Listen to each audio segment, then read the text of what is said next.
For a device that was talked about so much around the time it released late last year, I really had no interest in buying the Trimui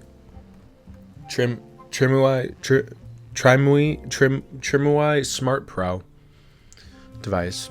Well, I shouldn't say I had no interest. If I could, obviously I would buy every single emulation handheld possible, but out of all of the ones that I could afford or wanted to review on this channel, this was nowhere near the top of the list. But when an Amazon seller reached out to me 6 months later and offered me one to review, I of course said yes. Coming in 6 months after the device released, I'm not really sure what I expected from it, especially since I haven't watched any videos on it, so I was going in with an open mind. But we've seen so many budget devices that it really begs the question, what sets this thing apart from a device like the Retroid Pocket 2S? Or any other budget device that's released within the past year and a half? That's something I plan to answer in this video, and maybe along the way I'll convince you to pick one up. The Amazon link for this will be in the description if you want to pick one up for yourself, so you can get one there. What might be the first thing that you notice is the striking resemblance this thing has to the PlayStation Vita, which was obviously very intentional. They're playing on nostalgia to get you to buy it, which is what all of these companies do. I mean, how many freaking Game Boy-esque devices do I have, Game Boy Advance, like Switch devices do I have that capitalize on looking like and playing older systems? I even have one I was excited for because it looked like a 3DS.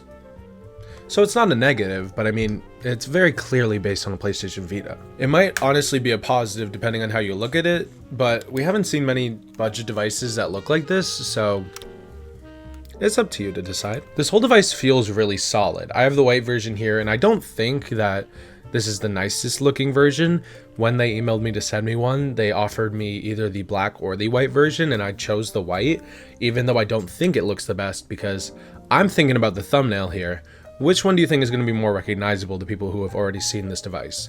The white version, that's kind of ugly, kind of iconic, or a sleek black? I think the semi-ugly color, but back to the build quality.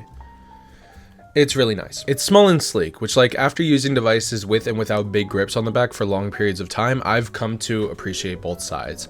Obviously, a device with big grips is going to be more comfortable to use for long periods of time, but there is something really nice about having a device that's small that can just slide into your bag. And I mean, hey, if you really wanted a grip for a device without them, just get the Retroid attachment. Retroid sells attachments for like all of their devices. But it's nice having a device that can just slide into the small pocket on my bag and take up very little space while also being kind of big. Like I really feel like it's the perfect size. The buttons are clicky and feel really nice. Aside from maybe the X button, it has the least amount of travel and doesn't feel as clicky as the other buttons, but it still feels fine. Something I really like on this device is this D-pad right here. I've used a lot of good D-pads recently on the Retroid Pocket 4 Pro and on the iNote 2 and on like the Lokis and stuff like that, and I think this one stacks up to those. It's really clicky. It's like really impossible to do a miss input on it. It just feels really nice, and I think it's one of the best I've felt on any handheld up to this point. The joysticks definitely do leave something to be desired. They don't click down and they don't have a very big travel distance, which is a very big downside, but on a device like this, I don't imagine you'll be using them much. You might be for like Dreamcast or N64 games, but this device I feel like you'd mostly use for like GBA, NES, SNES games like that. So if you're not planning on playing many N64 games, or you are, but you're also planning on playing older games, you'll be perfectly fine. They're not even the worst joysticks I've ever felt. They just don't feel the best. They feel kind of stiff, but you'll be fine if you use them. The triggers on here, though, are probably my least favorite thing about this device. They're quite possibly the smallest, and they have the smallest travel distance out of any handheld triggers I've ever used. It's fine that they're digital triggers and not analog triggers, because I feel like this device wouldn't really utilize analog triggers all that much, but I just wish they were bigger or like had a bigger travel distance. Like, that's one of the downsides that comes with having such a slim device. It's obviously not going to have the biggest triggers when it's trying to be as compact as possible. Like, the Retroid Pocket 4 Pro is a similar slimness. They're kind of like the same width or thickness, but it has big beefy analog triggers on the back, which does make it less compact, but also means that for the consoles that I can play, these triggers feel really good. So it's a compromise they made, and I'm not really sure it's the best one. It's a compromise they made to have a slim device, and it's not one I really enjoy. It's not one I think was worth it. I would have taken having a little bit bigger of a back if it just had bigger triggers, or more comfortable triggers at that. These are just too small and have too little of a travel distance, and I feel like I'm gonna accidentally press them whenever I'm holding the device like this. The bumpers do feel nice though. They're very clicky. They still are very small. I feel like they're kind of forward on the device, but they feel nice and they click they're very clicky. They feel really nice. So my only real complaints when it comes to this device's hardware is that the joysticks are a little too short and have too small of a travel distance for my liking. The triggers are way too small and have definitely too small of a travel distance. They really just don't feel amazing to use. And the X button feels weird. Everything else is perfectly fine though. I think this device is really solid. The screen on here is a crisp 4.96 inch 720p display. And what's cool is that the LEDs around the joysticks will change colors depending on what system you're playing. The display has filters and borders put on for each system to kind of hide the space not taken up by the game, which you can disable in the RetroArch settings, but I liked them, so I kept them on. There's a little FN switch on the bottom that can be used for a multitude of functions, most important of those being able to disable or enable the LEDs around the joysticks, a CPU performance mode, and being able to turbo any button at a whim. Their built-in UI isn't the most complex or interesting thing I've ever seen, but it's clean and easy to navigate, so I think it's pretty good. I've had no problems with it so far, and being clean and easy to navigate is all you can really ask for when it comes to these devices, so it's nothing I can really complain about. There are custom firmware options available, but they are kind of new and don't really look all that different right now, so for now, I'm sticking with the base firmware, which I think is perfectly fine, as is.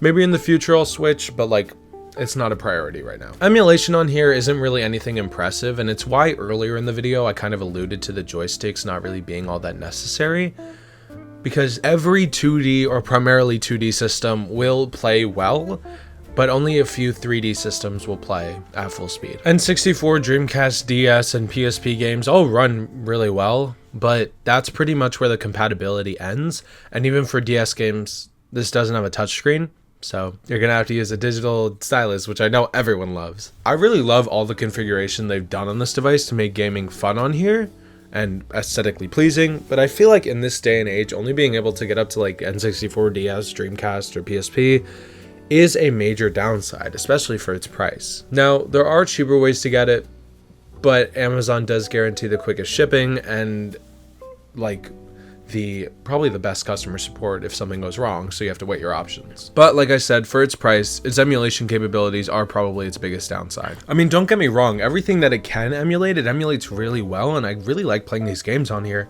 because it has the nice bezels, like I mentioned, and the hardware feels really good, but I feel like N64, like PSP, that being the limit is a really big drawback. It's what you're buying this device for, and if you're okay with its emulation capabilities and really like the design, I think you'll really like it, but it is probably the biggest con that comes with this device. And if you're not okay with it, I don't know, look somewhere else. Just want to quickly say, something I don't really touch on in these reviews, which I probably should start doing, is these speakers.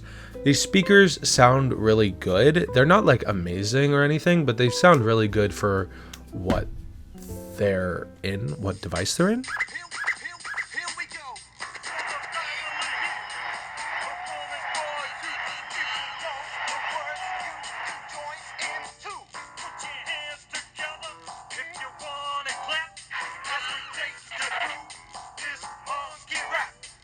And the battery life is okay. I haven't caught it dying, but it does randomly just turn on. So if you want to turn it off and put it in a bag, I don't recommend putting it in sleep mode. I recommend turning it fully off and then leaving it in a bag, because then you're guaranteed to get the best time, like the best amount of battery life. So 7 months later, is it still worth it?